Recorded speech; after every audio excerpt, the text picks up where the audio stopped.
விழுப்புரம் அருகே உள்ள சகாதேவன்பேட்டையில் சிறுத்தையை ஓய்வு பெற்ற வனத்துறை ஊழியர் பார்த்ததாக தெரிவித்ததால் பரபரப்பு ஏற்பட்டது. வனத்துறை காவலர்கள் ஆய்வு தடங்கள் எதுவும் இல்லை என தெரிவித்தனர்.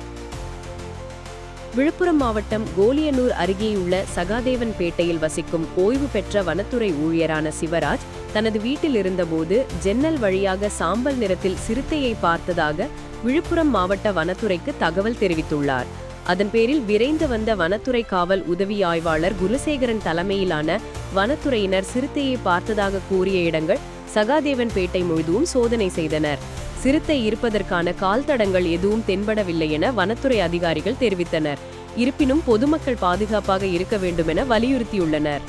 ஓய்வு பெற்ற வனத்துறை ஊழியர் சிறுத்தையை பார்த்ததாக கூறியதால் அப்பகுதியில் பரபரப்பு ஏற்பட்டது.